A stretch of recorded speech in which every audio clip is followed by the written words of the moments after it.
muchas gracias a todos por venir y Aurelio, muchísimas gracias por la deferencia de darnos su tiempo. Bueno, Andrés, mil gracias a usted, pero sobre todo mil gracias a quienes, desafiando el aguacero, están hoy aquí. Dudo mucho de su nivel de ocupación. Pero bueno, habrá que satisfacerlos, o tratar de satisfacerlos. Pero está seguro del interés. Sí, sí, eso sí. Bueno, la invitación que me han hecho los amigos de la 69 Cultural se ha denominado la cuestión agraria y el acuerdo de La Habana. Es la ampliación de una columna que yo escribí para el periódico El Tiempo. Yo escribo allí, pues encontramos la final si la tenemos. Yo escribo allí mensualmente sobre distintos temas, fundamentalmente temas económicos.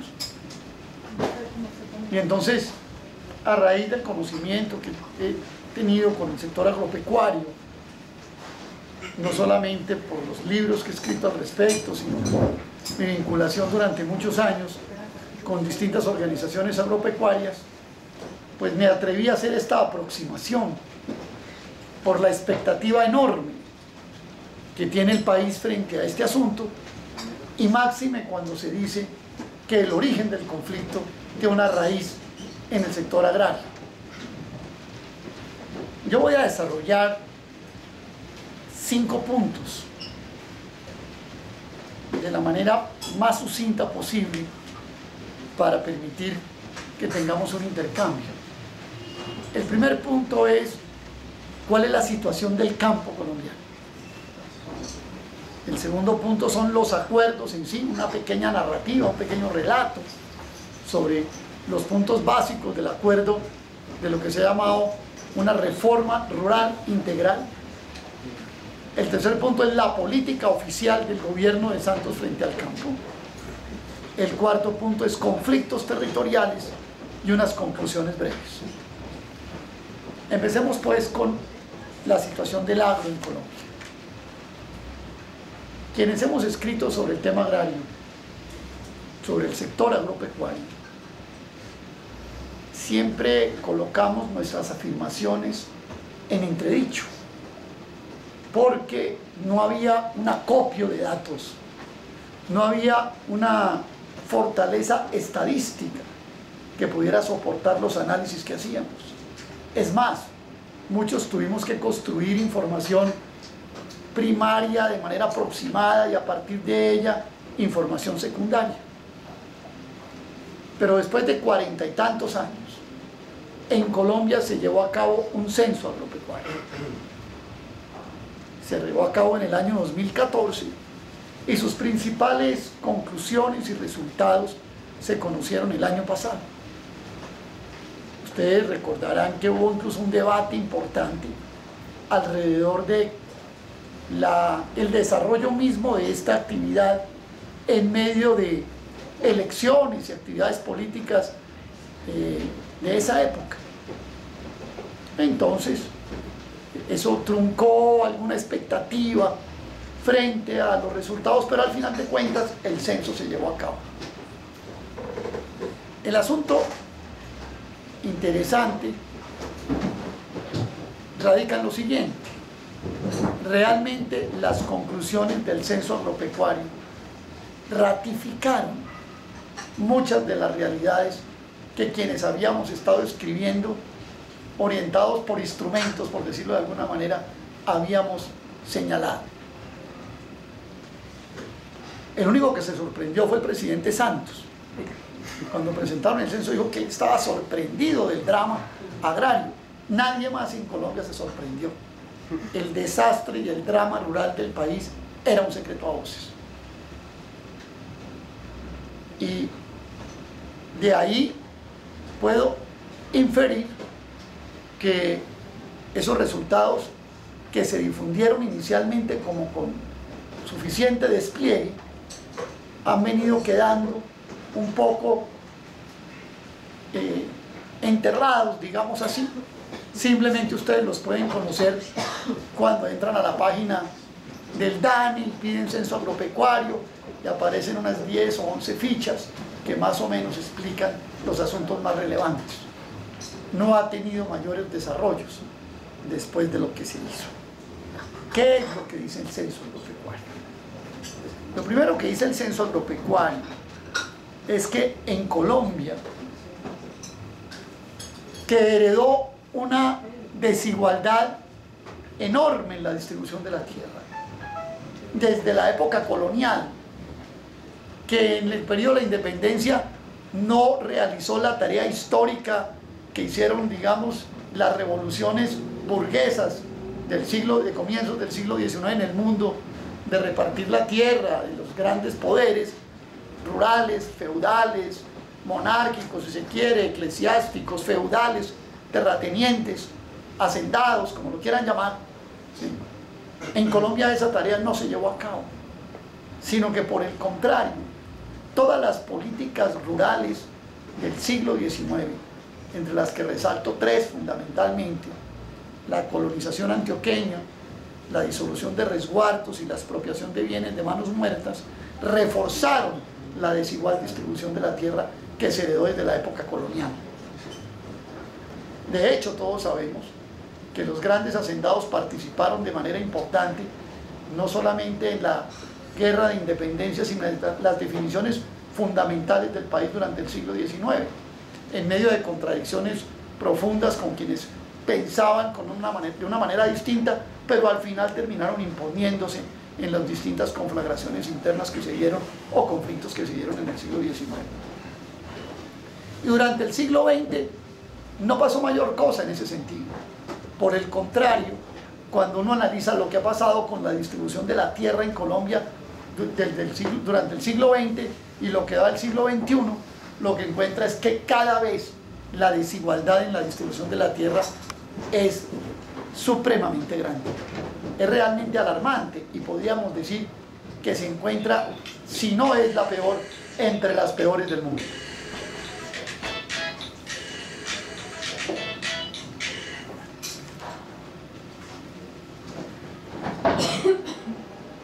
El 75% de las propiedades rurales de Colombia es de menos de 5 hectáreas. De hecho, por ejemplo, el café, que es el principal producto agrario del país, tiene 550.000 productores asentados en más o menos algo más de 900.000 hectáreas. El 95% de las propiedades cafeteras en Colombia son menores de 5 hectáreas. Y en el censo agropecuario se reflejó algo similar.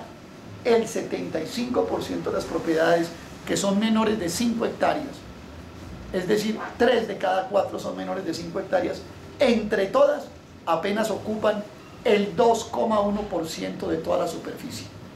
En tanto, las propiedades de más de 500 hectáreas, que son el 0,4% de nuestro territorio, ocupan algo más del 43% de la superficie rural. Menciono los dos extremos de la distribución para que ustedes tengan una idea de la enorme desigualdad que hay aquí.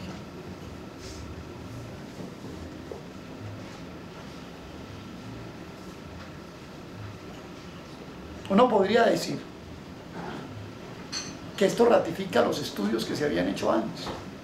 Algunos estudios, como los que hizo la Universidad de los Andes en su momento, hablaba de que el coeficiente de Gini, todo el mundo sabe que el coeficiente de Gini es un ejercicio que permite medir la desigualdad o la igualdad, cualquiera sea el caso, en la distribución de un ingreso, de un activo, etc.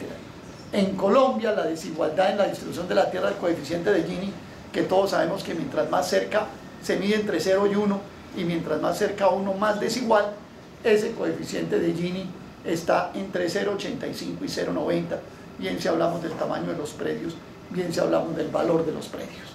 Es decir, es casi imposible encontrar en el mundo una situación de mayor desigualdad en la distribución de la tierra que ratificó el censo agropecuario. Pero eso no fue lo único que el censo agropecuario mostró. También se habló de que solamente el 10% de los agricultores de Colombia tienen asistencia técnica y que el 11% de los agricultores de Colombia tienen acceso al crédito agropecuario. Y algo que es muy importante frente al uso de la tierra, encontramos que cerca de 20 millones de hectáreas de las áreas rurales del país tienen vocación agrícola y solamente 7 millones de hectáreas están dedicadas a ello. En tanto, las que tienen vocación pecuaria, que son menos de 20 millones de hectáreas, algo más de 15 millones, están sobreexplotadas en materia ganadera, casi por encima de los 30 millones de hectáreas. En ganadería fundamentalmente de tipo extensivo. Pero quisiera también llamar la atención sobre los cultivos que hay en Colombia en la parte agrícola.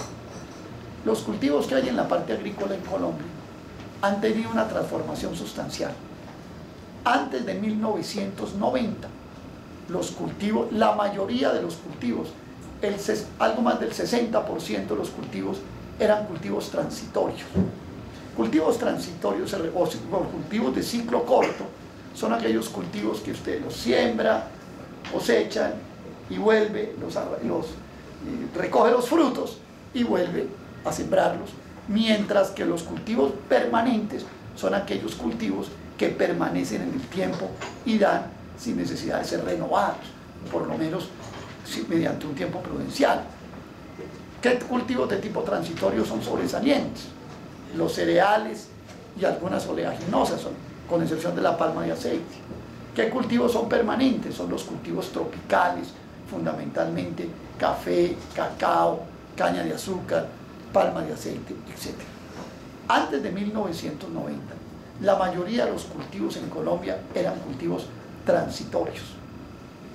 Hoy ha cambiado la proporción y la mayoría de los cultivos son cultivos tropicales o permanentes.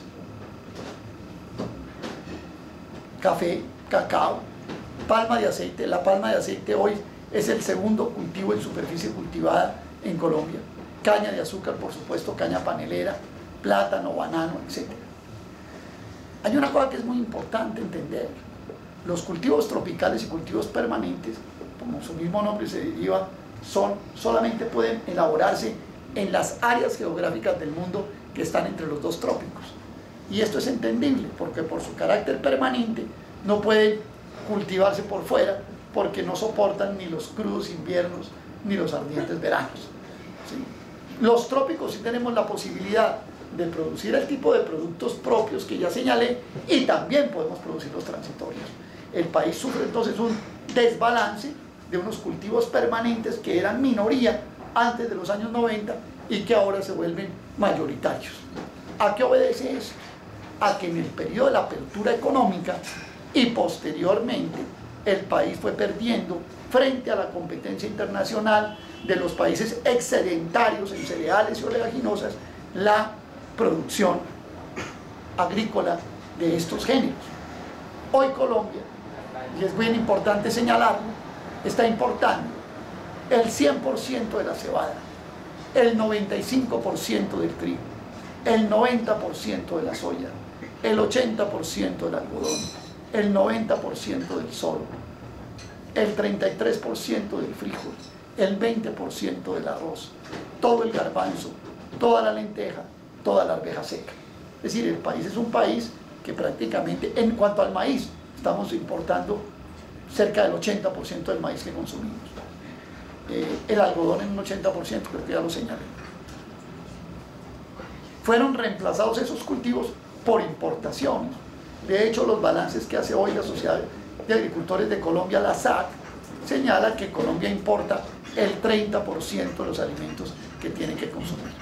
Y cuando uno mira un indicador que es la dotación en kilos por habitante de producción nacional entre los años 90 y el año 2015, encuentra que prácticamente en todos los alimentos básicos e incluso complementarios, el país cada vez le entrega menos kilos por cada habitante de los que hace 25 años, incluyendo productos como papa, incluyendo productos como arroz, incluyendo productos como el trigo, por supuesto, y la cebada. Es decir, el cuadro que el censo agropecuario presenta es realmente un cuadro absolutamente lamentable, sin atención, sin asistencia técnica, sin crédito, con una pésima distribución de la tierra, con una pérdida de seguridad y soberanía alimentaria para utilizarlo fundamentalmente por la pérdida de la producción de estos productos de dieta básica, y con una especialización en productos agrícolas tropicales. En lo del ganado, la utilización de tierras para ganado, para ganadería, vale la pena hacer una nota. En Colombia, cuando uno habla de ganadería, todo el mundo piensa en los grandes hacendados ganaderos. No es cierto. En Colombia hay 450.000 ganaderos, de los cuales la mitad tienen menos de 10 reses. El 72% de los microfundios de la costa tiene vocación pecuaria. Es decir, la ganadería no es una rama del sector que esté dedicada fundamentalmente a grandes hacendados o grandes ganaderos. Es más, añadir 2 puntos. Una buena parte del crecimiento de la ganadería se debe a que muchos agricultores que fueron desplazados de los productos que hoy son importados se resguardaron, por decirlo de alguna manera, en la ganadería. Y hoy no es extraño encontrar, y esto es bien importante tenerlo en cuenta, que en muchos hogares campesinos la mujer ha adoptado el papel de la ganadera del hogar rural. Entonces es muy común encontrar mujeres con 3, 4, 5 reses, fundamentalmente de lechería, que se dedican a vender la leche para poder completar el ingreso familiar en tanto las cosechas vayan a darse. O sea que buena parte, digamos, de los gastos de los hogares, semanales o mensuales, antes de que lleguen la cosecha, se cubre con esos ingresos pequeños que la mujer rural en ganadería le aporta a la familia campesina. Es más o menos lo que yo diría que hay que ver en términos generales con respecto a al cuadro dramático que presentó el censo agropecuario de 2014 y que, como les dije, de alguna manera ya era previsible que estos resultados se dieran.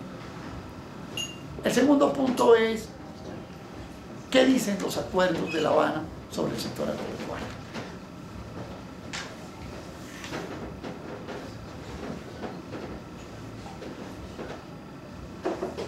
El marco del acuerdo se ha denominado Reforma Rural Integral y tiene, yo he clasificado en unos 6 o 7 puntos que considero son los centrales para poder mencionar. Lo primero, toca el tema de la tierra. El acuerdo de La Habana toca el tema de la tierra en materia de acceso y uso de la tierra, y para ello va a proveer un banco de tierras. ¿Cuáles son las fuentes de constitución de ese banco de tierras? Las fuentes de constitución de ese banco de tierras ya están estipuladas en la legislación colombiana. Es decir, no hay una novedad legislativa en medio de las fuentes que van a proveer el banco de tierras. Por ejemplo, la llamada extinción de dominio para tierras adquiridas por vía de narcotráfico, corrupción o ocupaciones ilegales, tierras inexplotadas, o incluso tierras que sean dedicadas o declaradas de utilidad pública, todas ellas expropiadas con indemnización acorde como lo contempla la Constitución. Existe por ahí la fábula de que se van a entregar 80 millones de hectáreas. Le oí a alguien por ahí un día decir ese tipo de cosas. Nada menos cierto. Es muy probable que este tipo de banco pueda llegar a tener algo más de 3 o algunos millones de hectáreas que incluso podrían ampliarse con baldíos, pero más adelante a eso le vamos a dedicar alguna observación que me parece pertinente. Lo segundo es que el acuerdo enfatiza en que tiene un enfoque territorial.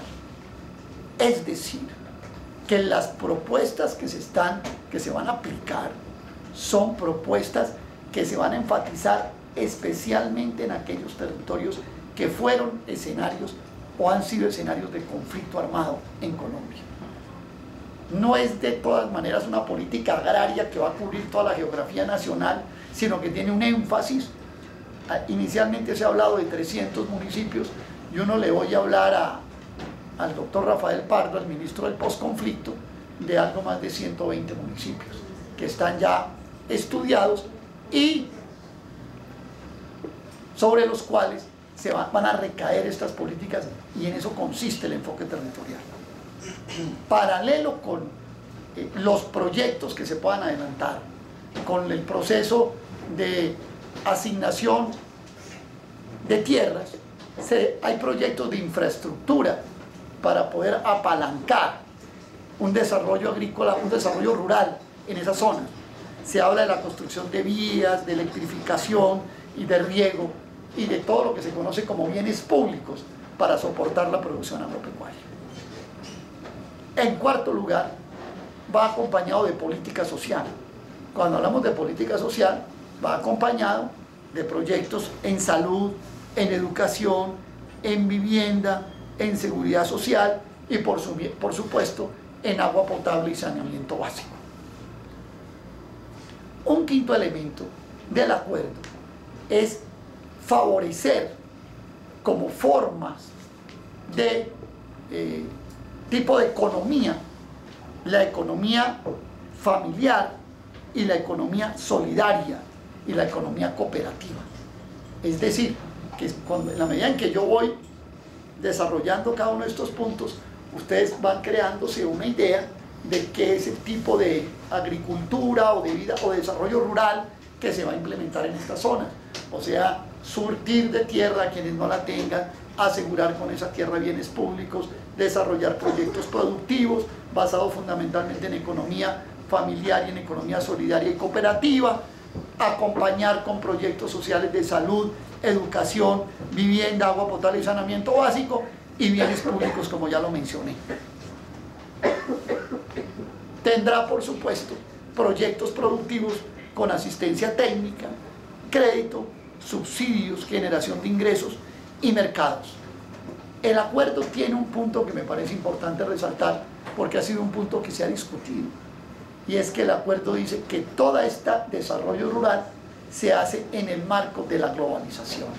Es decir, y lo dice claramente, con el propósito de generar oportunidades en los mercados externos para los productos que vayan a ser sujeto de todos los proyectos productivos.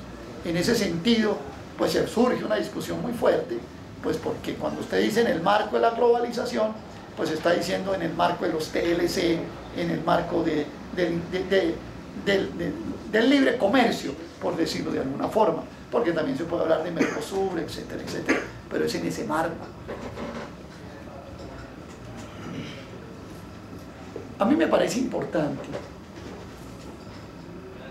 mencionar finalmente algo en lo que desde hace mucho tiempo se ha venido enfatizando para estas zonas, que son las llamadas zonas de reserva campesina, que digamos de alguna manera pueden ser, para utilizar una palabra que se usa mucho ahora, los espacios donde van a desarrollarse todo este desarrollo rural. Esas zonas de reserva campesina son zonas que existen ya en la legislación nacional. Fueron creadas por la ley 160 del año 94 y en Colombia existen cerca de 7 zonas de reserva campesina y es muy probable que adquieran con el acuerdo una dinámica especial en estos territorios donde se va a llevar a cabo esta política de reforma rural integral.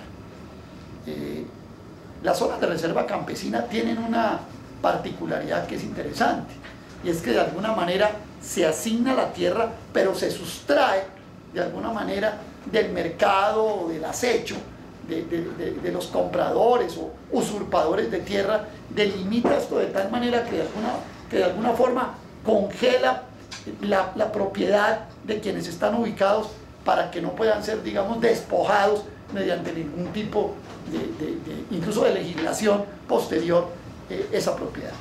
Entonces las zonas de reserva campesina son unas zonas que con estos desarrollos pues digamos aseguran de alguna forma que efectivamente los planes y proyectos y todo lo que aquí se va a hacer con énfasis territorial pues tenga efectivamente los beneficiarios que se han pensado que deben ser los beneficiarios de estas políticas.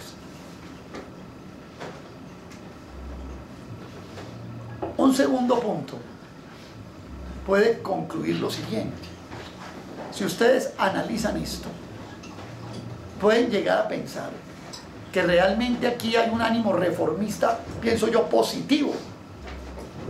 Es decir, por supuesto que el desarrollo de todas estas iniciativas tiene que traer progreso, bienestar y avance y vinculación con la economía nacional a estas zonas que han estado realmente marginadas, y muchas de ellas, valga la pena también mencionarlas, dedicadas a cultivos de uso ilícito. Aquí va a haber un complemento, sin duda alguna.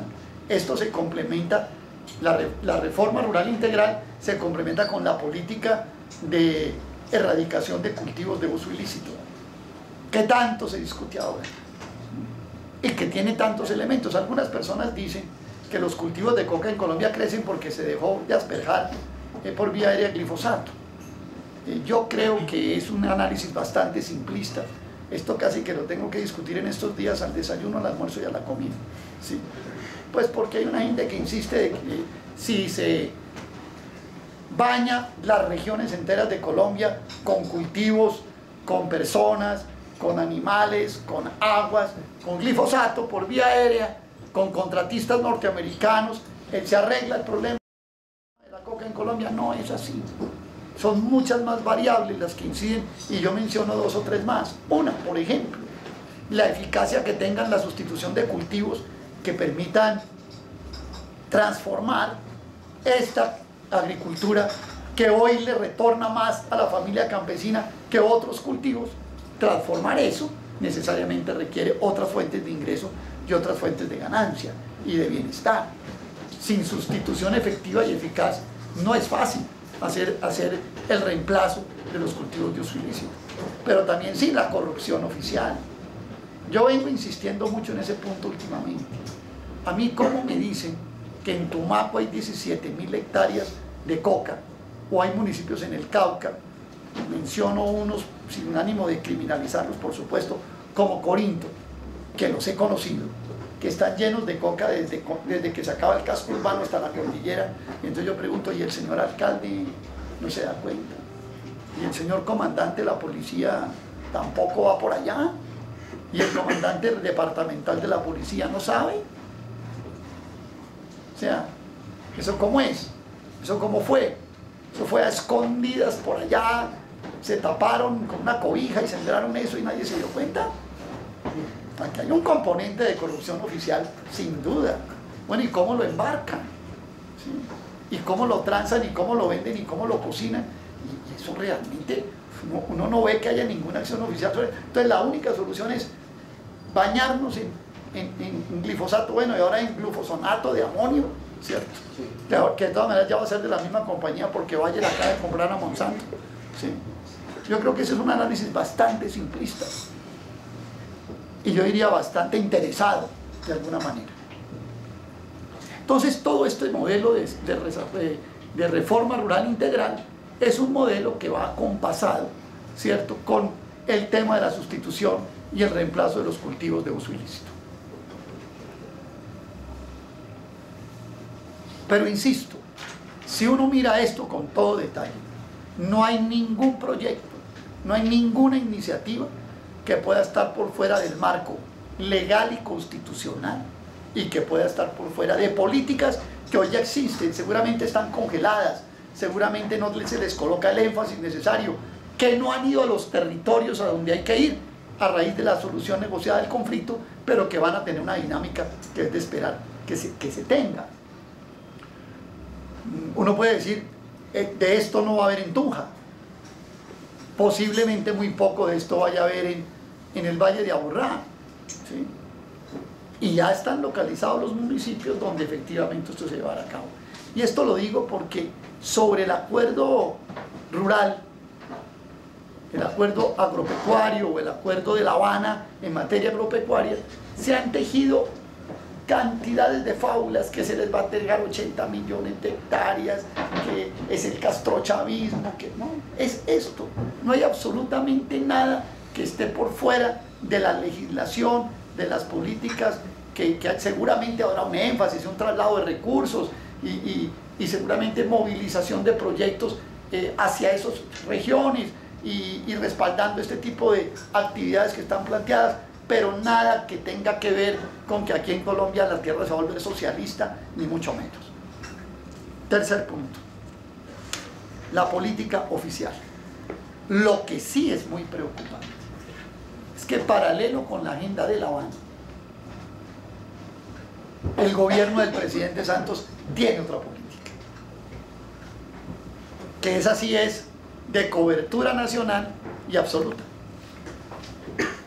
Voy a mencionar 3 elementos de esa política que a mi modo de ver van en una línea, yo no diría en contravía, paralela a esta, pero que creo que es la verdadera política agraria en Colombia. La primera es el libre comercio, los tratados de libre comercio. Es decir, Colombia sigue con los tratados de libre comercio, se siguen profundizando y cada vez el país obtiene déficits comerciales en el sector agropecuario mayores en la medida en que se profundizan estos tratados. Todavía no hemos visto con toda crudeza, por ejemplo, lo que es el tratado en materia láctea con la Unión Europea, pero poco a poco va avanzando. Y yo hice el año pasado, en el año 2015, con Fernando Barbieri, hice un libro para la organización Oxfam, en que entrevistamos rostros, protagonistas del TLC y cuentas del TLC. Digamos que el ejercicio fue que Fernando miró los productos que estaban empezando a decaer e incrementando por un incremento de las importaciones a raíz de los TLC, y yo entrevistaba a crónicas en sus propias regiones a representantes, algunos indígenas, otros campesinos, otros afros de distinto nivel, pequeños y medianos, incluso productores empresariales, cómo estaban sintiendo, si ya en su vivencia propia, más allá de las cifras. Y la verdad es que el balance es desastroso. ¿Qué es lo que uno ve? Lo que uno ve es que lo que los tratados de libre comercio están produciendo en el sector agropecuario colombiano es una disminución de los ingresos de los productores que no se compensa con un aumento de sus costos. Aquí no hay secretos. La gran mayoría de las importaciones en Colombia que provienen hoy de Estados Unidos y de algunos países europeos, por ejemplo, la cebada proviene en buena medida de Dinamarca todavía, y también de algunos países americanos como el Canadá, Brasil sigue teniendo participación, lo mismo Argentina en algo. La mayoría de esas importaciones, si no por decirlas todas, vienen a través de un sistema conocido en el comercio internacional como de dumping. ¿Qué quiere decir dumping? Que son exportadas a costos por debajo de los precios de producción. Y esta es una discusión que no es nueva, ni es algo que nos estemos inventando en Colombia. Esto se discute todos los días en todos los foros agrícolas del mundo. Es más, la parálisis de los acuerdos de Doha, de la OMC, tienen que ver con esta discusión. Cuando ustedes cogen todos los distintos paneles de discusión en la OMC de pleitos entre países, les digo que un buen porcentaje de esos pleitos está metido en este tema de los subsidios agrícolas de comercio desigual e ilegítimo contra países importadores. Lo de México está documentado. Hay unos estudios de la Woodrow Wilson Institute que muestra con claridad, con cuentas en la mano, cómo es el dumping, cómo acabaron con el maíz en México. Si este no es un invento, es que Estados Unidos tiene que exportar al año entre 120 y 130 millones de toneladas de productos agropecuarios. Cuando digo 120 millones de toneladas de productos agropecuarios al año, estoy diciendo que cada 3 días tiene que exportar obligatoriamente 1 millón de toneladas. Y para que ustedes tengan una idea de esto, ¿qué significa? Acuérdense que los contenedores tienen 40 toneladas, o sea que tienen que exportar cada 3 días 25.000 contenedores para darle salida a sus excedentes agropecuarios. Y quedan con inventarios. Estamos hablando de eso. Estamos hablando de una competencia absolutamente desigual. Estamos hablando de una economía norteamericana que produce 330 millones de toneladas de maíz al año, que exporta la mitad de su arroz, que exporta una buena parte de sus verduras y de sus frutas y de sus hortalizas, que exporta también una buena parte del algodón, que exporta buena parte del trigo. ¿Sí? Casi que hay productos que son menor el consumo interno que el componente de exportación. Someter a estas economías a un diluvio de productos agrícolas subsidiados como se está haciendo, pues al país prácticamente le impide de cualquier manera una agricultura próspera. Y esto no es un secreto.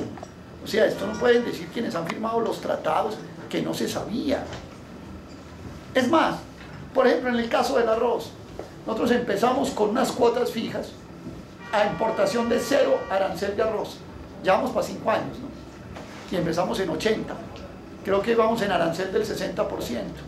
Pero el dumping es tal que usted puede coger la cuota fija, supongamos que sean 100.000 toneladas, y puede traer otras 100.000 pagando arancel del 60, y al final termina pagando un arancel del 30, que en una situación de precios bajos y de dumping y de subsidios arrasa con lo que quiera, o sea, nada lo tranca. Y así en todos los demás productos. Es más, cuando se fue a terminar la negociación del TLC con Estados Unidos, la resistencia que los agricultores hicieron, yo por ejemplo ayudé a promover las famosas consultas agrarias arroceras, las consultas indígenas, las consultas de los productores de productos de clima templado, en Boyacá, sí, de clima templado, trigo, papa, etc. Boyacá, Nariño y otros departamentos. Todas esas consultas y esas movilizaciones interfirieron de alguna manera en el desarrollo de las negociaciones. Y el presidente de entonces, Álvaro Uribe, fue en febrero del año 2006 a terminar las negociaciones. Y entregó allá el arroz, los partos traseros de pollo y todo, pero llegó como con un torero con 2 orejas. En una mano el etanol y en otra mano el biodiesel. Y le dijo, aquí traigo los triunfos míos de que yo cambié todo eso porque a nosotros nos vamos a volver una potencia en esto. Un engaño al país. Estados Unidos es el primer productor mundial de etanol, por encima de Brasil. Pasó a Brasil, exporta a Brasil etanol. Producir un litro de etanol en Estados Unidos vale $1.25, en Colombia vale $2.50. Y eso que todavía están produciendo etanol con base en maíz. Cuando lo empiezan a producir con base en celulosa, que es todavía más barato, pues ni hablemos. Hoy Colombia no está exportando etanol, pero está importando etanol. Y en el caso del agrodiesel fue peor. En el año 2010, Estados Unidos hizo una modificación de los estándares ambientales para combustibles renovables y prohibió la importación de agrodiesel con base en aceite de palma. O sea, nos tumbaron. Firmaron una cosa en el 2006 y después en el 2010 modificaron la norma ambiental y nos sacaron del mercado. Hoy en Colombia solamente exporta agrodiesel hacia Europa, no exporta a Estados Unidos. O sea que nos quedamos con el pecado y sin el género, por decirlo de alguna manera, o con... ¿sí?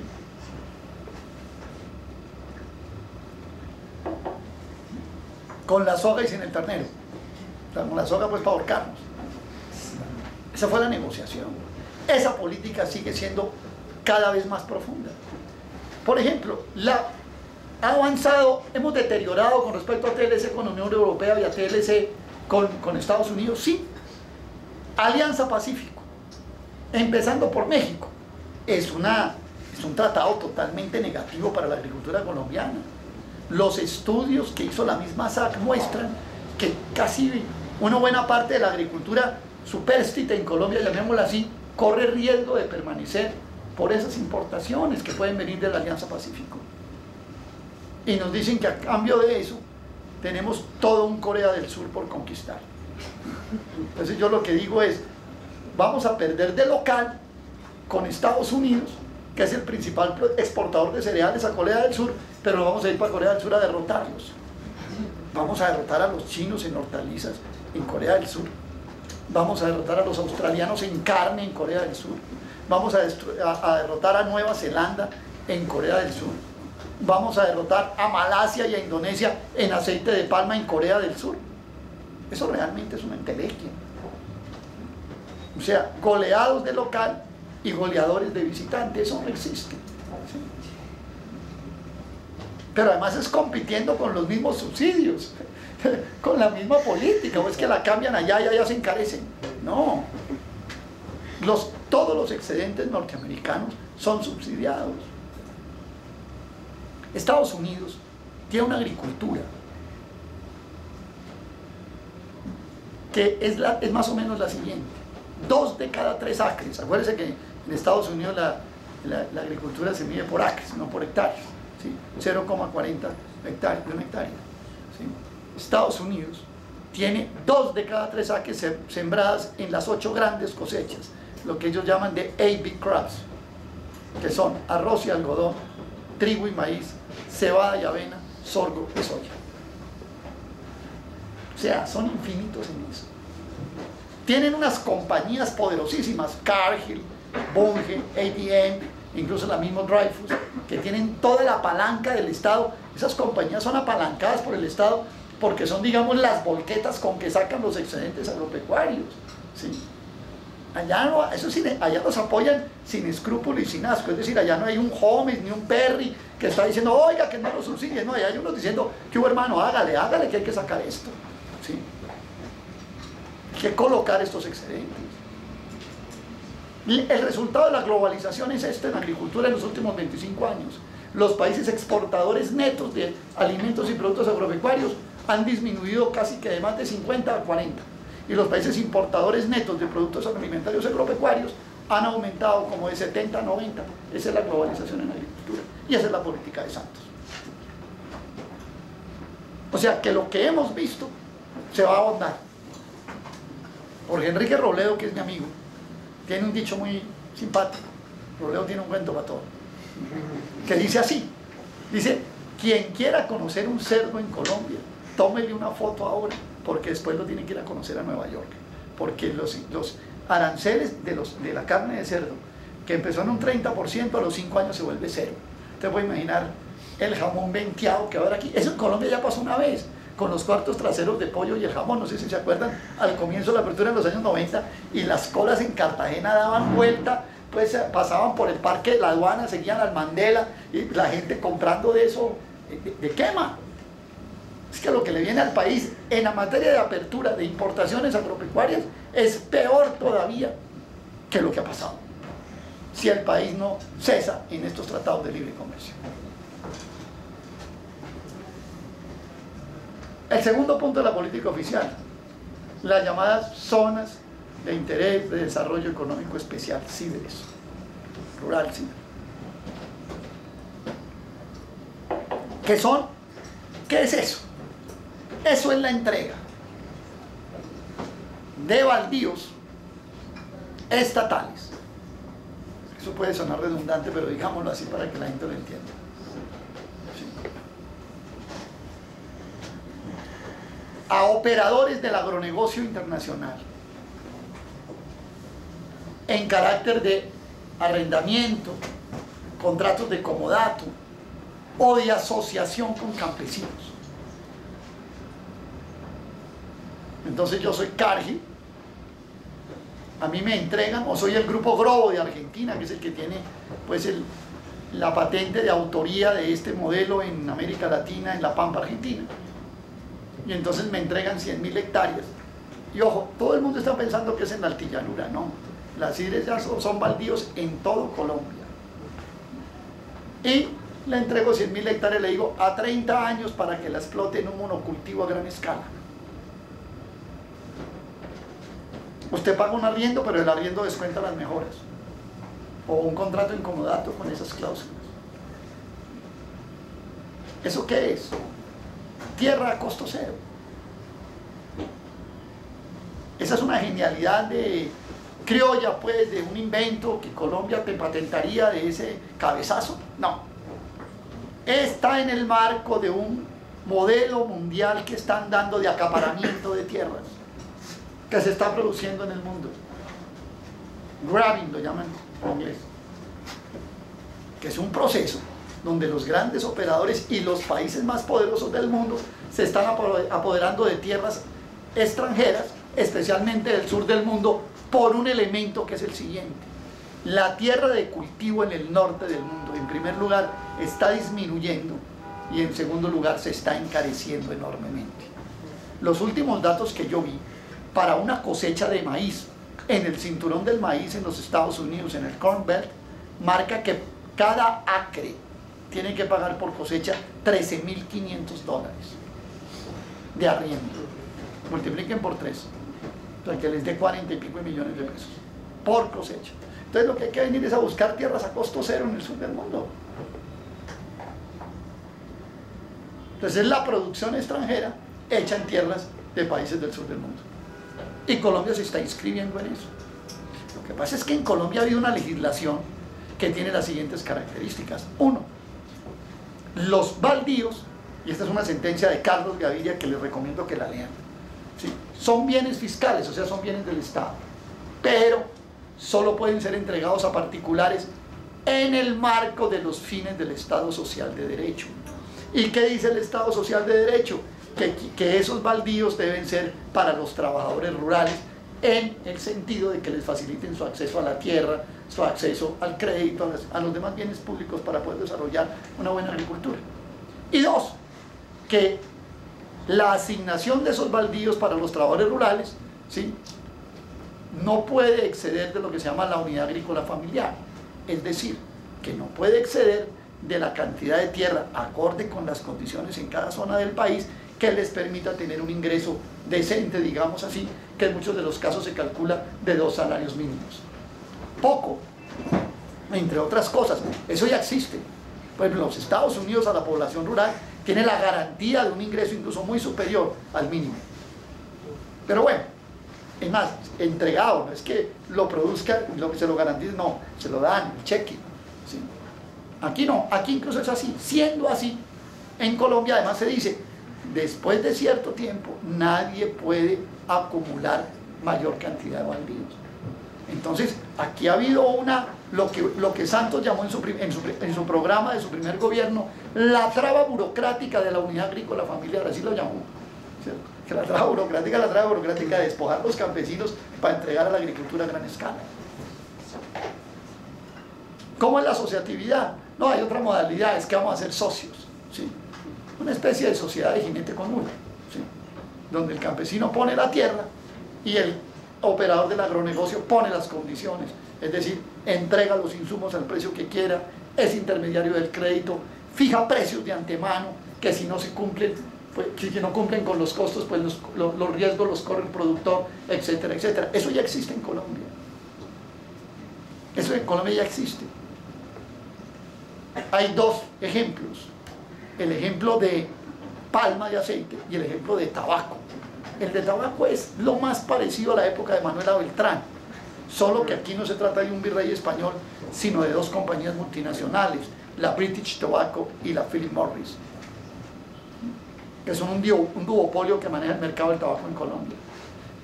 Si ustedes quieren indignarse por algo, la gente que no se indigna por nada en Colombia, mándenle de regalo un contrato de un campesino con la British Tobacco para sembrar tabaco en Colombia. Les voy a dar este dato: cuando el campesino firma el contrato, ya entregó el 70% de su ingreso. O sea, el 30% del ingreso, no de la utilidad, del ingreso es para cubrir el sustento familiar y para tener un mínimo de utilidad. No es extraño que los productores de tabaco en Colombia casi todos son en tierras arrendadas y con casas con piso de tierra todavía. Esos son los contratos de asociatividad. Y los contratos de aceite de palma o de palma de aceite son más o menos similares. Esa fue una genialidad que se trajo al país, entre otras cosas porque esa agricultura por contrato tampoco es que es un invento criollo, eso es Eso es la forma como se hace agricultura en Estados Unidos, por ejemplo, por compañías como Cargill, ¿sí? Esos contratos de asociatividad en Palma han sido desastrosos. Un día yo tuve un debate con el doctor Rubén Darío Risarralde, ministro de Agricultura y el gerente de Indupalma, sobre esos contratos a raíz del TLC. Y yo le dije al doctor Risarralde, oiga, doctor Risarralde, dentro de los costos que los campesinos asumen para esos contratos de asociatividad, está incluido el costo de oportunidad de la tierra. Dijo, no. Ahí entonces, ¿qué es el costo de oportunidad de la tierra? El costo de oportunidad de la tierra es el costo que usted asume como productor cuando decide casarse por un cultivo y renuncia a producir cualquiera de los otros. La tierra tiene una utilidad distinta a la de una fábrica. Usted en una tierra, y más en una tierra colombiana que puede producir transitorios y tropicales, ¿sí? Y permanentes, usted tiene un costo de oportunidad muy alto y dice, bueno, este año voy a producir yuca. ¿Qué quiere decir que produce yuca? Que renuncia a producir cualquier otro cultivo, ¿sí? Eso es como un matrimonio, por lo menos bien llevado. El que elige descarta, ¿cierto? Entonces es así. Y el costo de oportunidad es haber renunciado a todo lo demás. Así es en la agricultura, por la ductilidad que tiene la tierra. Ahora habrá variantes y cosas que no se pueden hacer en un sitio determinado, pero existe. Muy bien. Cuando usted le entrega en un contrato a 25 años una tierra a un operador, ¿cuál es el costo de oportunidad? Pues el costo de renunciar todos los años de cosecha durante 25 años seguidos. Eso tiene un exponencial, y el operador está trabajando sobre la tierra suya a costo cero. Ese es el modelo agrícola que nos están proponiendo de verdad. Es el que va en el plan de desarrollo, es el que está demandado en la Corte Constitucional, y esperamos que la Corte Constitucional por tercera vez, porque lo intentan por tercera vez, lo logre declarar inexequible. Pero esa es la política de Santos. Y es la forma de atraer capital extranjero al agro, porque trajeron capital extranjero a la minería hasta que nos dejaron pelados. Trajeron capital extranjero hasta el petróleo, hasta que dejaron los pozos para repotenciar. Y ahora van a trajeron el capital extranjero para las carreteras. Y esa es la forma de traer el capital extranjero, el modelo de capital extranjero para el agro. O sea, muy dentro de la política, también de la mano del TLC, haciéndoles una salvedad. Los inversionistas de esos negocios van a gozar también de las prerrogativas del capítulo de inversiones del TLC. Y hago una reflexión para pasar rápidamente de este punto. La extranjerización de la tierra no es una cosa del futuro en Colombia, es una cosa del pasado. A nosotros nos vengan a decir que eso es lo moderno en este país. O la United Fruit Company en 1928 no era la extranjerización de la tierra. O la Casa Arana del caucho no era la extranjerización de la tierra, incluso con sus conexiones con Wall Street y con firmas de Nueva York para llevar el caucho. El abrazo de la serpiente. ¿Sí? Nos la van a repetir, pero ya no a blanco y negro, sino a color. Y en HD. Pero eso es lo viejo. La otra política del gobierno de Santos es... Yo no he encontrado un nombre para ponerle a eso, pero podría decir que es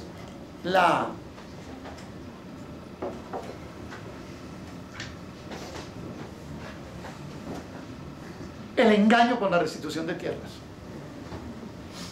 Aquí se firmó, se puso en marcha, vino Ban Ki-moon hace 5 años ya a la famosa ley de víctimas, que tiene un capítulo de restitución de tierra. Le vamos a devolver la tierra a los millones de desplazados que se fueron de este país.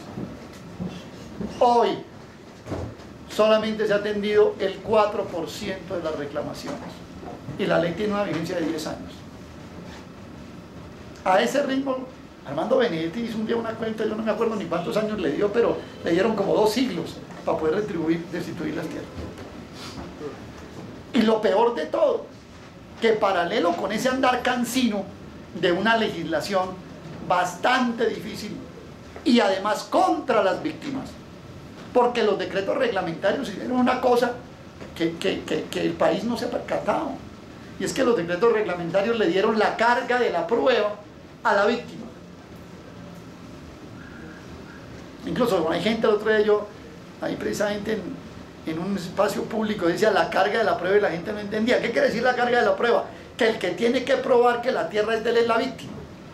Entonces, si un gran potentado se tomó la finca Bellacruz en el municipio de La Gloria, en el Cesar, o un gran consorcio industrial se tomó los Montes de María después de haber sido desplazados unos campesinos, no es ese tenedor de buena fe el que tiene que probar, sino que es la víctima la que tiene que probar que el señor efectivamente compró donde él era poseedor o propietario, pero el otro no sabía.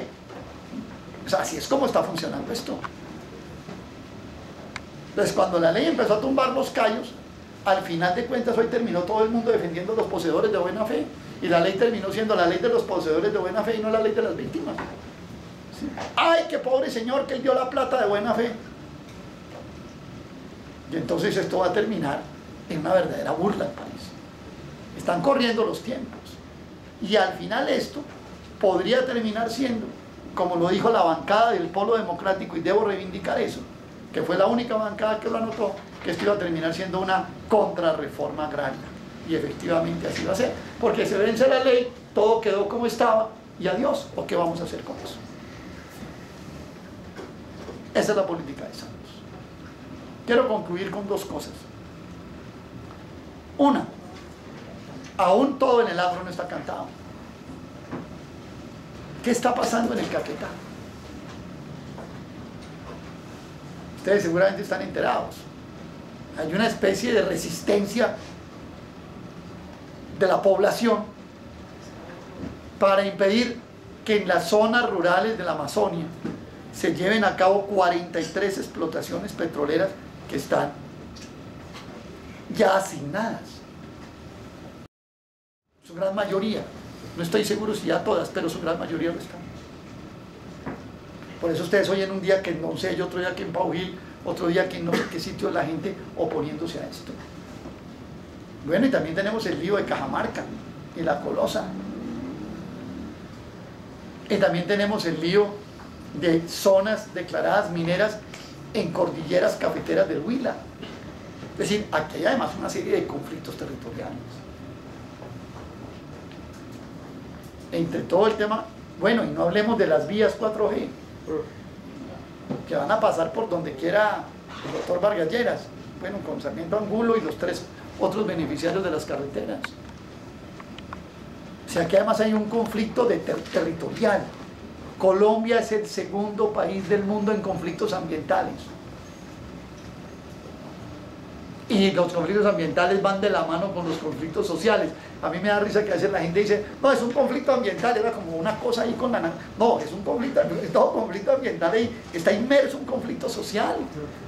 Eso no es aparte.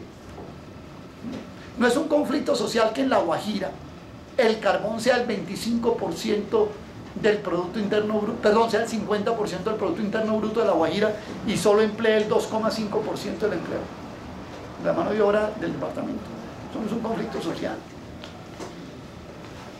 ¿Y esto cómo va a quedar después de que pase todas estas lunas que nos van a quedar después de que se acaben estas explotaciones de carbón? Pero no solamente eso, el conflicto de agua, que es indispensable para la agricultura, que va paralelo con el territorio.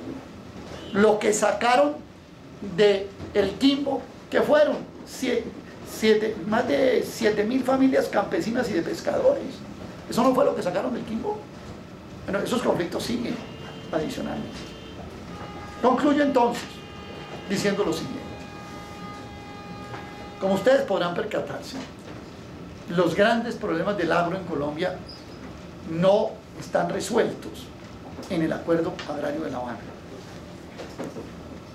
Eso no desvirtúa, con esto no hablo mal del acuerdo, porque entre otras cosas, digamos, el acuerdo estaba circunscrito a una agenda previamente convenida. Y en esa agenda estaba claro que no se iba a discutir ni la política o el modelo económico, como ustedes quieran llamarlo, ni el diseño político del país, ni la estructura social, ni nada de, digamos, de los pilares del acuerdo constitucional que hoy tiene este país. Dinamiza unos programas en unos territorios, buscando tierra, buscando bienestar, buscando producción, buscando infraestructura, buscando nivelar esas regiones en algo con el resto del país, y eso lo considero altamente positivo. Pero por el otro lado también debemos advertir que con eso andando hay una agenda del gobierno nacional que está en contravía de una serie de intereses fundamentales del país en materia agropecuaria, alimentaria y de desarrollo rural. Y los he mencionado y creo que he sido exhaustivo con esto. Libre comercio, CIDRES, cansino avance de la restitución de tierras, que al final de cuentas no modifican estructuras muy básicas en el país. Yo creo que hay que saludar que a estas regiones campesinas se les ayude. Y quiero hacer una mención porque alguien habló del referendo del agro en la presentación mía. Yo creo que no se trata de poner a competir el referendo del agro con nada. Y creo que quien haga eso se equivoca. Yo creo que el referendo del agro va andando como una política fundamentalmente de los productores ya establecidos para evitar su ruina, para garantizar su subsistencia, pero también entre los consumidores colombianos para garantizar su nutrición. Me da la impresión de que a veces se entiende lo del referendo simplemente como un problema de la oferta agrícola. No, ese es fundamentalmente un problema de la demanda alimentaria.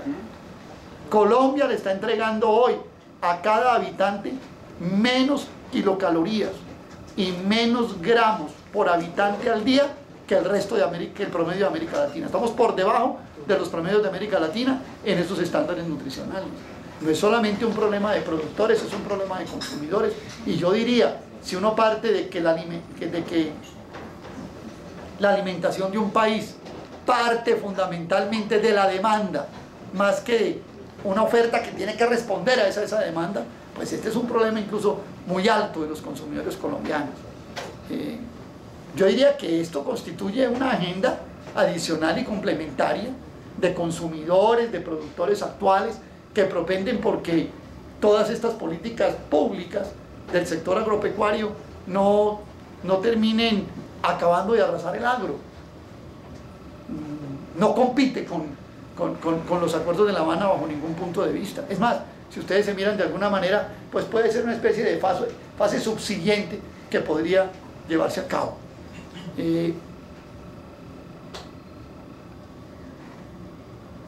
Nadie piense que porque el acuerdo es un acuerdo con las limitaciones que he explicado, pero también con la dinámica que puede tener, pues eso daría para pensar de que no hay que votar sí. Yo creo que hay que votar sí, además por una cosa que es muy importante. El aspecto principal del plebiscito es el desarme de las FARC, es la desaparición de las FARC como grupo armado, y eso sí sería, eso es lo más importante para el campo.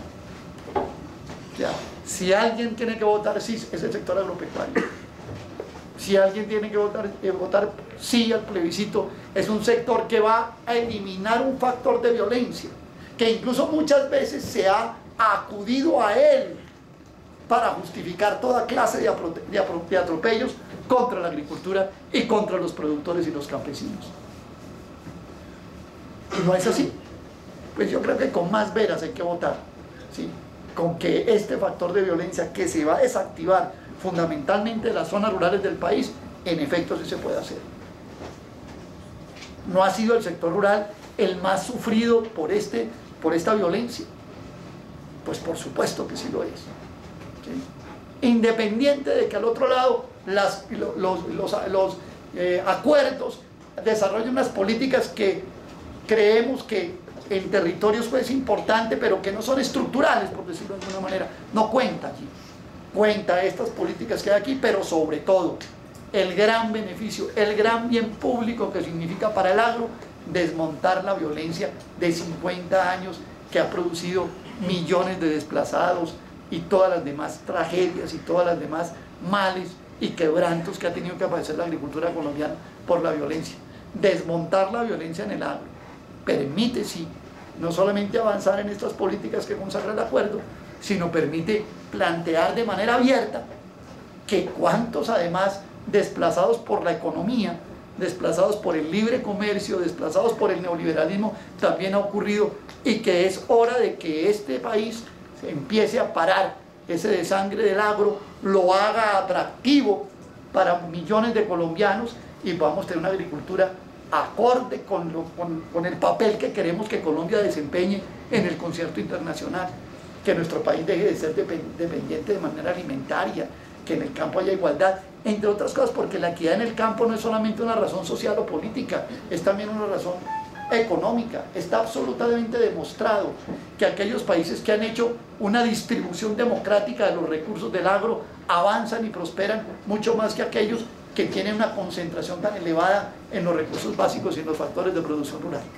De tal manera que este es el panorama que se presenta, con sus pros y con sus contras, con sus elementos de dinámica y con sus elementos que tratan de tener dinámica en el campo, pero que deben llevar sin duda a que los colombianos, en busca de condiciones mínimas para lograr transformaciones de verdad en el agro, podamos hacerlo votando por el sí en el plebiscito el próximo 2 de octubre. Muchas gracias por escuchar.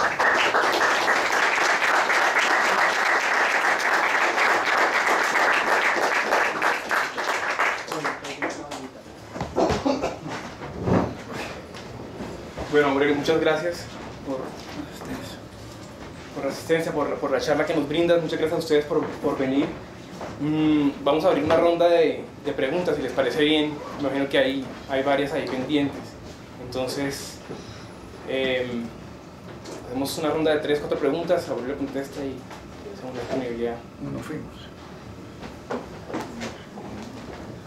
1, 2, 3 y 4. El punto de la reforma rural integral plantea la posibilidad o la eventual existencia de la jurisdicción agraria. ¿Cómo cree usted que eso beneficiará al sector agropecuario en Colombia? ¿Cuáles serán los beneficios de la jurisdicción agraria en el país? Bueno, mire, yo creo que el agro en Colombia es tal vez el sector más desestructurado, ¿sí? Estado rodeado de violencia de entrada. Una muy buena parte de los predios rurales de Colombia son predios, entre comillas, los pongo espúreos, o sea, que no tienen título cierto. Se está hablando, por ejemplo, precisamente de actualizar el catastro rural, eso también está en los acuerdos para esto. Entonces yo creo que ese tipo de institución que refuerce una estructura seria en el agro es positiva, ¿cierto? ¿Ya? No lo digo que ella de por sí sea porque pues los jueces, usted sabe muy bien cómo puede ser eso, pero si usted la mira como una institución que va a reforzar un sector que está totalmente desestructurado, pues yo lo veo como algo positivo, sin duda. Es más, esa figura existe creo que en la mayoría de los países, ¿no? Las jurisdicciones agrarias existen en la mayoría de los países. Entonces eso puede ser, eso lo veo como una cosa positiva, sin decir que es que a partir de ahí se van a producir, sino lo veo como una institución que puede ayudar a estructurar un poco más el sector. Existe. Del 89. Sí, lo que pasa es que no opera.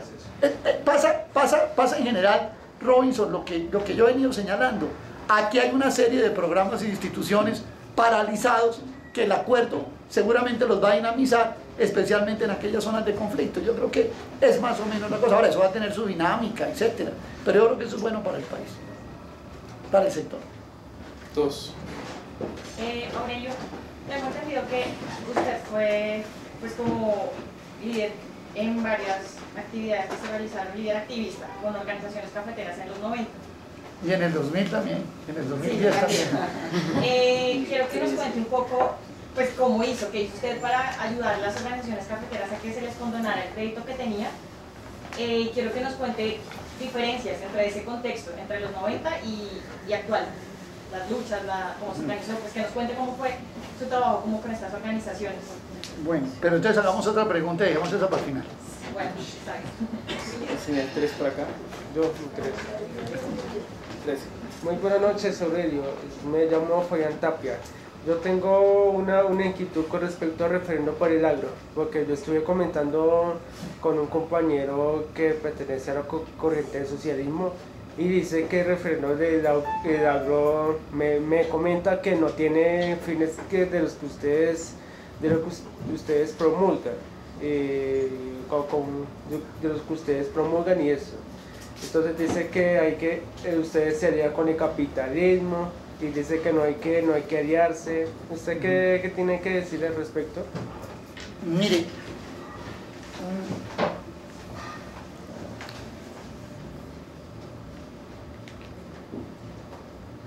¿cuál es el tipo de propiedad rural que hay en Colombia? extranjera.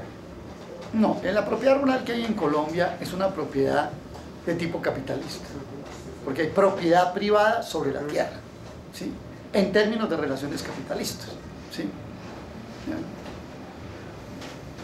Pero ese capitalismo que hay en Colombia, en el agro incluso no ha tenido una expresión de verdad.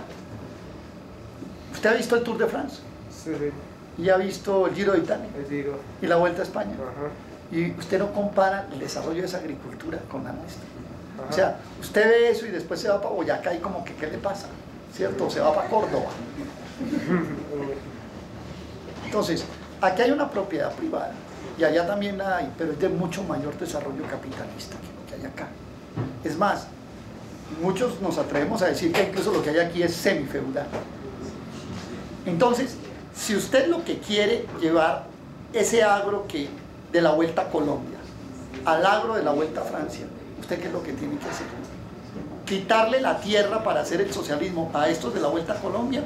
¿O desarrollar con todas las posibilidades del desarrollo capitalista, la maquinaria, el crédito, etcétera, para llegar siquiera a la Vuelta a Francia?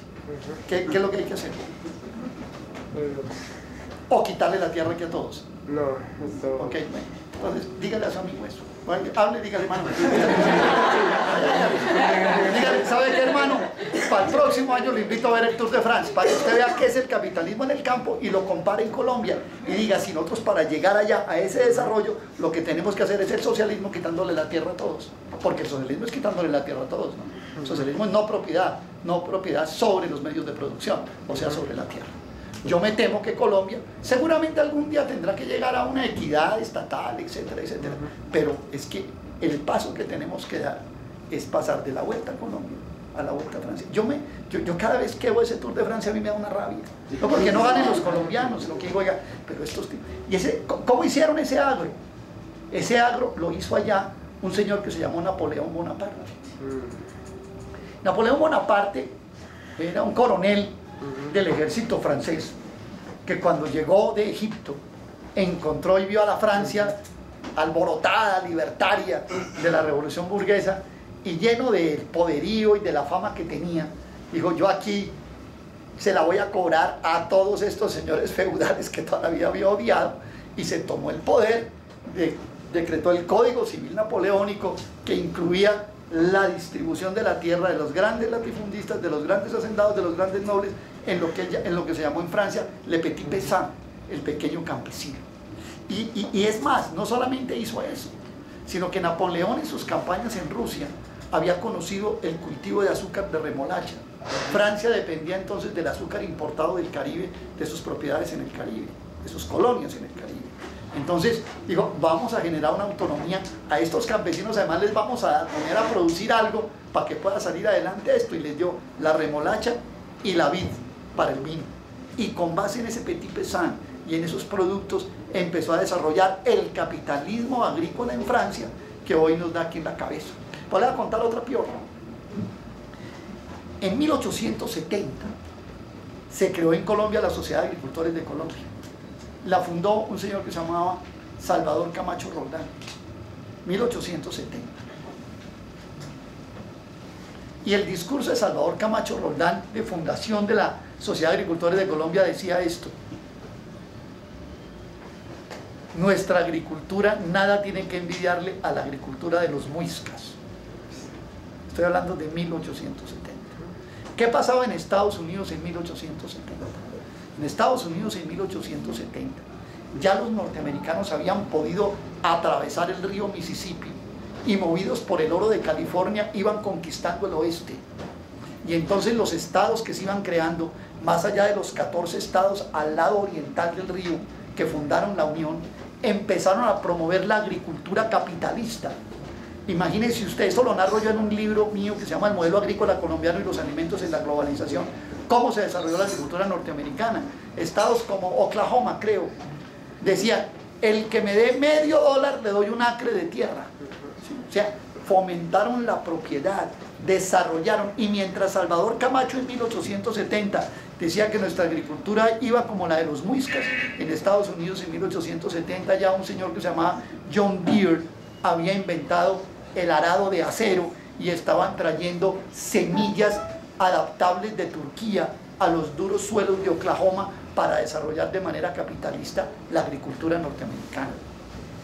Yo no creo que el final del mundo sea el capitalismo, no, pero que esta agricultura atrasada, sufrida por la violencia, de mala distribución de la tierra, casi que de señores feudales, tiene que pasar por una fase de producción capitalista, de eso no tengo ninguna duda.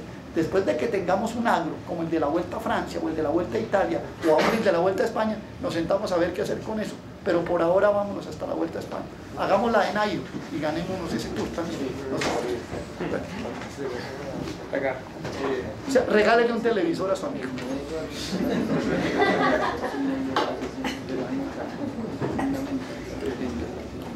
Bueno, usted llegó a la conclusión de que la restricción de tierras había sido pues, bastante inefectiva.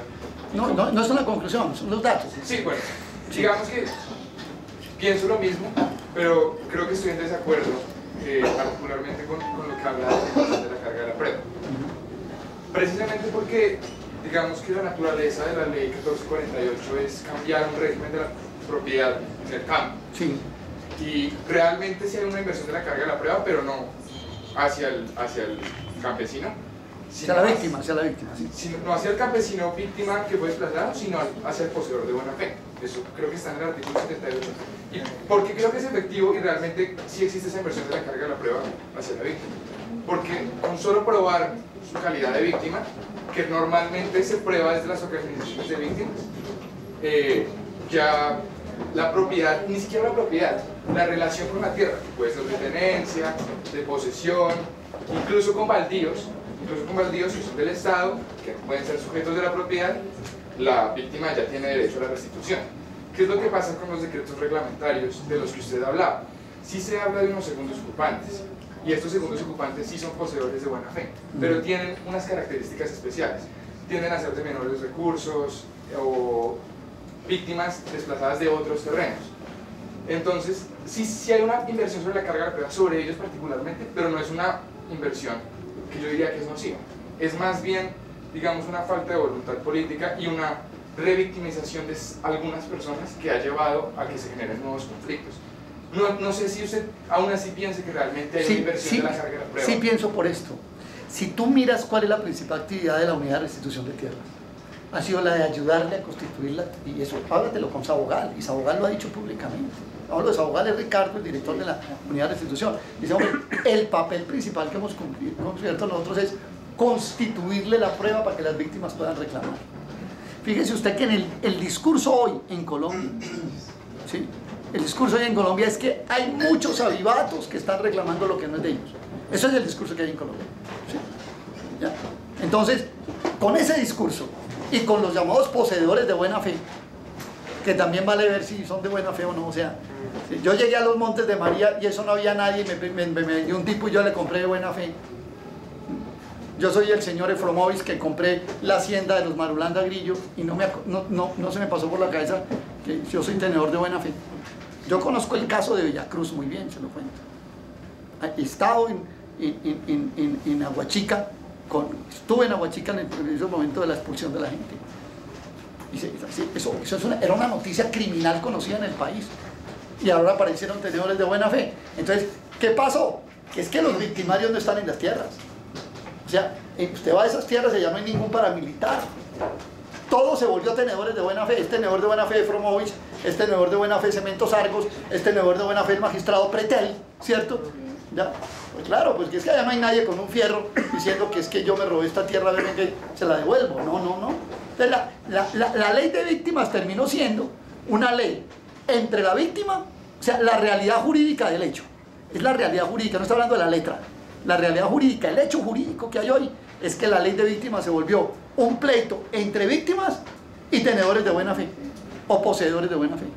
Y entonces en ese caso lo que ha tenido que hacer el Estado es coger y constituirse en una especie de asistente o coadyuvante de los reclamantes para ayudarles a construir toda la prueba. Entonces resulta que yo tengo que decir, pero yo no tenía título, entonces yo tengo que llevar el testimonio de no sé quién y del cura y de la junta comunal y de 3 vecinos que decían que yo sí era. O sea, así es como se está constituyendo eso.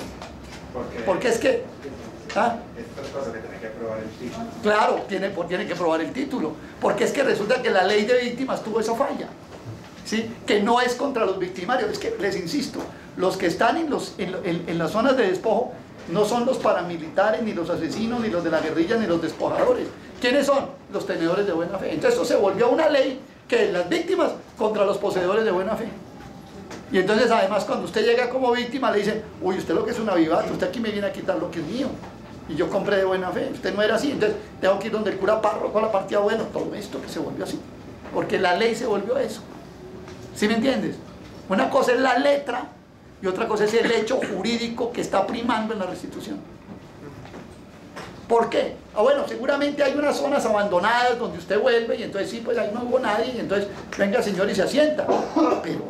Pero la ley se volvió, hoy la contradicción principal se volvió entre víctimas y poseedores de buena fe. Y los decretos reglamentarios, en el caso de los poseedores de buena fe, le dicen, sí señor, la inversión, la carga de la prueba está de cuenta de aquí el amigo. Y entonces la unidad de restitución ha tenido que dedicarse a ayudarles a constituir las pruebas para mostrar que sí, para que los otros tengan que devolver. Eso se volvió un lío. Yo creo que cuando usted me habla de la letra, es muy probable, pero yo hablo del hecho jurídico, de la realidad jurídica hoy, que es distinta, porque era obvio que los que iban a estar ahí no eran los victimarios, eran los otros. Y entonces la ley se volvió de víctimas contra poseedores de buena fe. Ese es el hecho jurídico real. Entonces, convenza al señor Efromovich de que ahí había unos baldíos y que había una gente que era la que sacaron los Marulanda. Y cuando digo los Marulanda no estoy calumniando, los Marulanda están presos por eso, o sea, ¿sí? Entonces resulta que usted le compró a otro que está preso por eso, pero usted pensó que era tenedor de buena fe. Y sembró a la carrera 10.000 hectáreas de palma de aceite para que después además me paguen las mejoras. ¿Y que hablamos de cementos Argos en Montes de María? Es que de eso es que estamos hablando. ¿Sí me entiendes cuál es el hecho jurídico? Entonces usted coge la ley y sí, no, todo perfecto, pero el hecho jurídico es que cuando yo llego a reclamar mi tierra, resulta que están tenedores de buena fe. Ya le mencioné 3 célebres: Argos, Efromovich y el magistrado Pretel. Ah, bueno, le muestro 4, le nombro 4, la esposa de Pretel.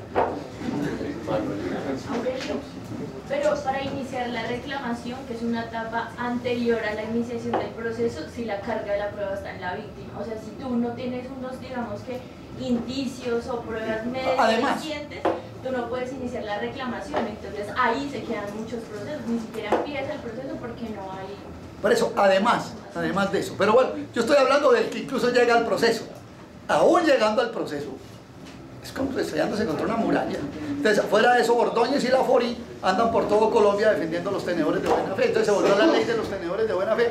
Y las víctimas se volvieron ellos porque unos avivatos les quieren quitar lo que compraron de buena fe. Ese es el hecho jurídico, es cierto en Colombia. ¿Y el gobierno qué?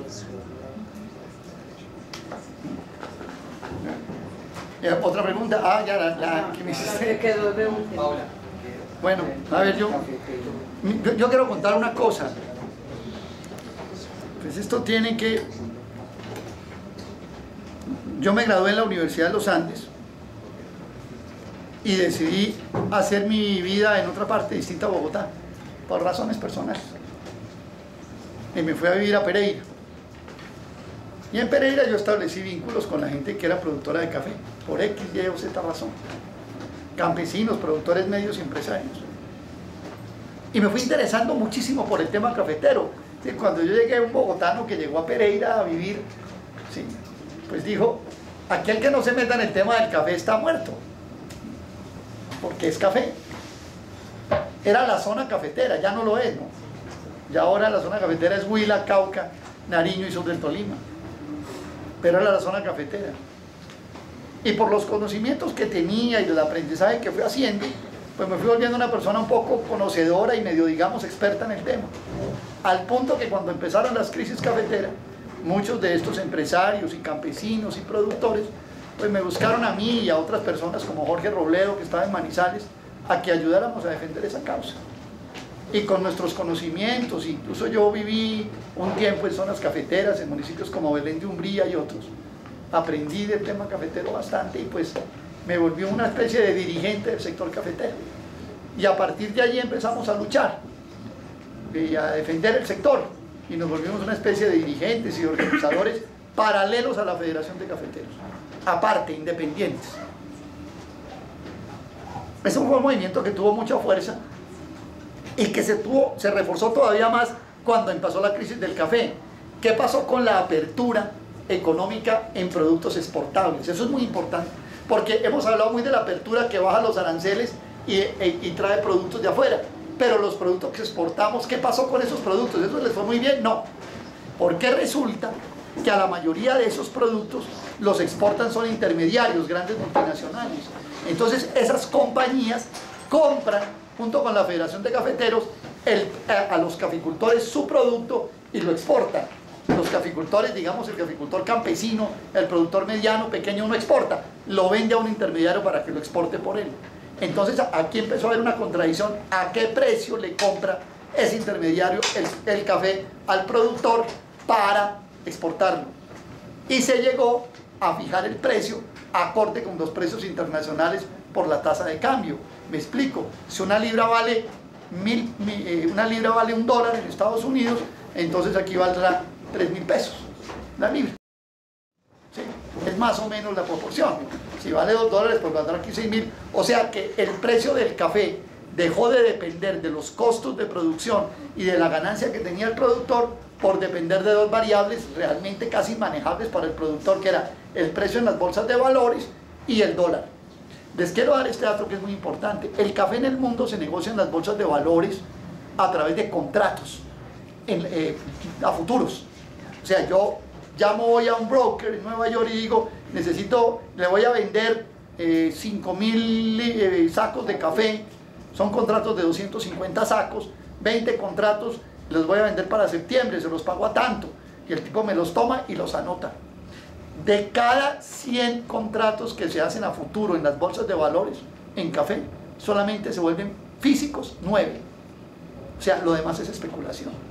O sea, si usted es un campesino indígena del Cauca, voy a contarles cómo es la caficultura del Cauca, si no están muy aburridos. En el Cauca hay 90.000 caficultores sembrados en 60.000 hectáreas. O sea, de a menos de hectárea por familia. Y esos campesinos, para vender su producto, dependen de dos variables en el precio: la tasa de cambio y el precio en la bolsa de valores. Y fuera de eso, ese precio está sujeto a la especulación, porque de cada 100 contratos que se transan en las bolsas de valores, solo 9 se vuelven cafés físicos de verdad. Incluso está sujeto a especulaciones como estas: es que está subiendo el precio del petróleo, entonces cojo los contratos que tengo a futuros, los realizo hacia menos precio y me voy para otro producto de especulación. O sea que además compiten la especulación con una gama, bonos del tesoro, acciones de Wall Street, otras bolsas de productos agrícolas, etc. Maíz incluso. Entonces yo puedo, digamos, deshacer unos contratos en el exchange de café de Nueva York e irme para la bolsa de Chicago a maíz e invertir allá, etc. O sea, ese pobre campesino del Cauca, que es indígena, está metido en medio de esa barahunda que fue el sistema de precios que se montó desde los años 90. Ese sistema de precios llevó a la ruina a los caficultores, y entonces en el año 93, además de eso, la broca del café colocó a los caficultores en una situación absolutamente de insolvencia. 150.000 caficultores estaban perdidos en las deudas, porque buena parte del cultivo cafetero se hace con crédito y no tuvieron con qué pagar. Lo de la broca es muy interesante en materia cafetera, eso es muy importante. La broca es un animalito que tiene supuestamente barreras geográficas para poder... Entonces cuando llegó la broca, que apareció en Chinchiná, Caldas, todo el mundo dijo, no, eso para que se irrigue por la geografía cafetera colombiana se demoran décadas. ¿Y cómo le parece que a los 3 meses estaba regada por todo lado? ¿Por qué? Porque desde el año de 1970 Colombia cambió la caficultura tradicional, esa caficultura ahí como de arbolitos medio selváticos, por la caficultura dependiente de fertilizantes, de árboles de baja estatura, el famoso caturra, etcétera, que son altamente dependientes de fertilizantes. Y el exceso de fertilizantes produce un fenómeno que se llama suelos esqueléticos. Esos suelos esqueléticos, ¿en qué consiste? Es que desaparecen los controles biológicos naturales de la tierra para las plagas y las tierras quedan como sin defensas, por decirlo de alguna manera. Entonces cuando llega una plaga, eso pasa derecho. Entonces en Colombia, como habíamos desarrollado una caficultura moderna, con paquete tecnológico de alta fertilización, Colombia llegó a echar 450.000 toneladas de fertilizantes en el año 92, en 900.000 hectáreas, o sea, media tonelada por hectárea. Usted puede imaginar lo que era eso. Los suelos estaban totalmente desprotegidos por altísima dependencia de la fertilización. Los cafetales colombianos en Estados Unidos los conocen como junkies, o sea, viciosos. En Costa Rica y Colombia son cafetales junkies, altamente dependientes de la fertilización. Entonces, en un tipo de agricultura así, las plagas van. Entonces, la broca, la caída de los precios, hundió a la caficultura, y entonces nosotros nos pusimos a la cabeza, creamos una organización que se llama Unidad Cafetera, luchamos en un paro, el primer paro cafetero que se hizo el 19 de julio de 1995, porque se condonaran las deudas a los caficultores. Bueno, y eso hicieron un grito peor que el de las madres comunitarias, ahora que les van a reconocer los sueldos, ¿cierto? Pero al final ganamos la batalla y les salvamos la finca a 120.000 familias. Eso produjo un gran ánimo, una gran organización, y cada vez que hay una crisis y una caída de precios, los caficultores ya saben que tienen que salir a las carreteras. Entonces, después del año 95 vinieron los paros del año 2001, y después del paro 2001 vino el año 2013, ¿sí? Que es por la misma causa. Cuando entrevistaron a Jesús Guevara, un caficultor de Quinchía, Risaralda, que yo conozco, por Blue Radio, y le preguntaron qué es lo que pasa con el café, doctor Guevara, en febrero del año 2013, dijo: pasa una cosa muy sencilla, producir una carga de café vale 700.000 pesos, y nos la están pagando a 500.000, estamos muertos, ¿sí? Y entonces nosotros vamos a luchar para el faltante, siquiera para no morirnos de hambre. Duraron más de 17 días en las carreteras de Colombia, 200.000 caficultores, y lograron conseguir el famoso PIC, que se los han sacado en cara, pues como que se le han regalado un Mercedes-Benz a cada cual. Lo más grave que ha pasado en Colombia es que le dieron a unos cafeteros quebrados el PIC por 1 año y medio. Eso pues que ha sido, eso se han rasgado las vestiduras y ya han dicho que eso es lo más horrible. Entonces aquí se roban Reficar, Salucó, Café Salud, la llamada el cargo por confiabilidad de 18 electrificadoras, se roban lo que sea. Pero aquí no, aquí lo más grave que pasó fue que a los campesinos les regalaron un peso para que no se arruinaran. Yo les digo algo: la estabilidad rural en Colombia depende del café. Colombia sigue siendo café. El 25% del PIB agrícola es café. El 33% del empleo agrícola es café, ¿sí? Hay 7 millones de hectáreas de productos agrícolas sembrados. El café son 950.000, 550.000 familias. Ya les dije, 90.000 en el Cauca, que están en 60.000 hectáreas. Ustedes pueden imaginar el día que eso se descomponga del todo. No me digan los demás defectos, ¿cierto? Es más, la situación es tal que la caficultura se ha desplazado de Caldas, Quindío y Risaralda, que era el corazón cafetero de Colombia, al Huila. Hoy el Huila es el primer productor cafetero. El primer municipio cafetero de Colombia es Pitalito, por ejemplo. Superó ya Antioquia. Antioquia va de segundo, tercero Tolima, cuarto puede estar Caldas, quinto debe estar el Cauca, sexto Nariño, séptimo Risaralda, más o menos así, no me equivoco, pero más o menos así. Y porque a esta edad uno ya no se acuerda sino del número de la cédula, ¿sí? Sí, pero hay esto. ¿Por qué se ha desplazado para allá? Por 2 factores. Uno, porque son tierras nuevas. La caficultura es uno de los cultivos, porque además la caficultura colombiana es de minifundio, ya lo conté, y en ladera, o sea, se siembra en montañas. Entonces eso es un cultivo casi que antieconómico por naturaleza. O sea, cualquier estudiante de economía o economista sabe que eso es caldo de cultivo para rendimientos decrecientes, ¿sí? Porque tiene además un desgaste muy fuerte del suelo. O sea, usted dándole durante 100 años a un pedacito de 5 hectáreas en un cafetal donde hay que amarrar las gallinas para que escarben, ¿cierto? ¿Sí? Eso llega un momento en que eso comienza a decaer. Y además, el mismo desarrollo de la zona va subiendo los salarios. Entonces, ¿por qué Huila hoy es el primer municipio cafetero, el primer departamento cafetero de Colombia? Por 2 razones. Porque las tierras no están tan desgastadas y porque los salarios son más bajos. No le pagan lo mismo a un jornalero en Chinchiná que en Pitalito. No le pagan lo mismo.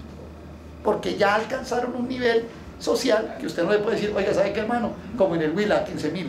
No, ¿cómo es? Eso no le trabaja a la gente. No, yo voy a hacer, voy a la ciudad Bolívar ladrillo y cemento. ¿Ya? Tenemos un lío, por ejemplo, de mano de obra muy grande, pero hay un lío de costos muy enorme. Fíjense la tragedia que tenemos ahora. Ya he dicho que son cafetales altamente dependientes de fertilizantes. ¿Cuántos fertilizantes produce Colombia? Ni una libra, ni un gramo. O sea, de pronto alguien por ahí en la casa hace un experimento, pero no producimos ni un gramo. Todo el fertilizante es importado.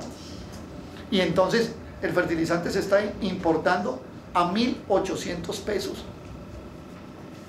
el kilo, pues el dólar de fertilizante, por decirlo de alguna manera. Hoy lo estamos importando a 3.000. Entonces se subieron esos costos horribles, ¿cierto? Fuera de eso, la mano de obra escasa, entonces hay que pagarla más alta. Entonces la rentabilidad de la caficultura es muy baja. Yo estuve de candidato a gerente de la Federación de Cafeteros. Se hizo una selección primera de 16 personas, yo pasé la de 16, se hizo una para 8, pasé en la de 8, en la de 8 entraba el gobierno nacional con el doctor Cárdenas a la cabeza y el doctor Suárez desapareció, pues por supuesto, era de esperarse. ¿Sí? Además porque además no entra solo el gobierno, sino entran los exportadores privados de las multinacionales que son los que al final escogen el gerente. Es así, ¿ya? ¿Sí? Y entonces el nuevo gerente, el doctor Vélez, ha dicho que el problema es disminuir costos. Yo creo que eso es cierto, pero no lo veo tan fácil.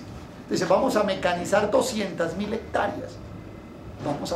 ¿Cómo vamos a meter máquinas en los cafetales, en esos cafetales en ladera?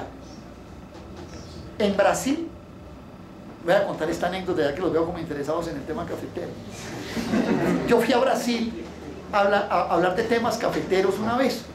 Entonces me hice una entrevista en un periódico brasilero. Y entonces yo conté que el 95% de los cafetales en Colombia eran de menos de 5 hectáreas. Bueno, en la entrevista me toman las fotos y la vaina y la cosa y chao. ¿Qué pasó? Llamé a preguntar por la entrevista y me dijeron, no, su entrevista no salió. Y eso me dijo, pues que usted nos dijo que un poco de mentiras. ¿Cómo así que los cafetales de allá son de menos de 5 hectáreas? Eso no puede ser posible. ¿Cómo son los cafetales brasileños? Son cafetales de 100 hectáreas, en planos, en tierras planas. Entonces hay unas máquinas que usted las mete por las calles del cafetal, que tienen una especie de como de escoba ahí, como de escobillón, como esas que limpian aquí las calles, que mueve el arbusto. Como el peciolo del grano maduro es más frágil que el peciolo del grano verde, entonces al hacerle hacia el arbusto, caen a una especie de bandeja y a través de un aparato de succión la tira a una tolva que lleva arriba la máquina y va por las calles del cafetal cosechando así el café. ¿Cómo cosechamos aquí el café? El café lo cosechamos, como dicen los gringos, pick to pick, grano por grano. Un tipo que además tiene que andar con un anzuelo para bajar el palo de café, el arbusto alto, y entonces cogerlo ahí y soltarlo. Y no cogemos sino el rojo, el verde no se coge. Hay que hacer distintos pasones para poder emparejar hasta que el corte esté parejo, y entonces ya el corte parejo usted coge el café. Ahora, tenemos un lío con el café colombiano, con el cambio climático. Ese café colombiano es de 8 años, o era de 8 años, con el cambio climático se ha reducido a 7. Entonces uno llega a los 3 años o 4 años y le hace una poda, que se llama hacerle un soqueo, o sea, cortarle la masa de hojas para que el cafetal vuelva a fortalecerse, pero a los 7 años ya hay que arrancar. Antes era 8, ahora es a 7, incluso hay zonas de 6, mientras más cálidas sean. Entonces los costos vienen subiendo de una manera enorme. Entonces lo que hace la caficultura hace dos cosas: se desplaza en la geografía nacional hacia las tierras menos desgastadas y mano de obra más barata, y se desplaza hacia altura, porque en altura, entonces ya nosotros teníamos cafetales de 800 metros, eso ya no hay café a 800 metros, ahora hay café a 1800 y a 2000 metros.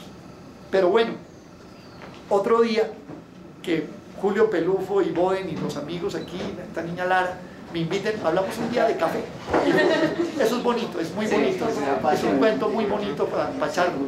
Por ejemplo, ¿por qué Colombia se volvió cafetero? ¿Quién volvió el café a un producto de consumo masivo? El café era un producto de las cortes europeas, se volvió un producto de las fábricas norteamericanas. ¿Cómo fue ese tránsito? Esas son cosas muy bonitas para contar que un día esto, ojalá tengamos la oportunidad de hacer. Mil gracias.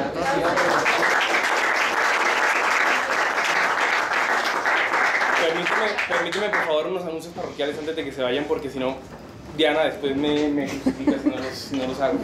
El primero, pues agradecerle a ustedes por venir. Recuerden que siempre los miércoles tenemos tertulias de muchos temas acá. La próxima semana vamos a hablar sobre la Vanderhamen, la reserva Vanderhamen, con Manuel Rodríguez Becerra. Súper bienvenidos también a escuchar eso. La charla es ¿por qué defender la Vanderhamen y cómo defenderla? Con Manuel Rodríguez. Por otro lado, también recordarles que la 69 Cultural estamos promoviendo, y el Chinchapín estamos promoviendo, ayudando a promover el referendo por el agro. Y les voy a dar permítanme les cuento esto. Yo estuve almorzando hace unas 2 semanas en Plaza del Teso, en Cartagena, con mi familia. Y llegaron, bueno, pues obviamente pedimos pescado y llegó a la bandeja. Y mi papá le pregunta al señor que estaba atendiendo, le dice, oye, ¿qué pescado es? Y el tipo dice, basa. Yo estoy frente al mar, en la playa, en Plaza del Teso, y nos sirven, en Cartagena, y nos sirven basa.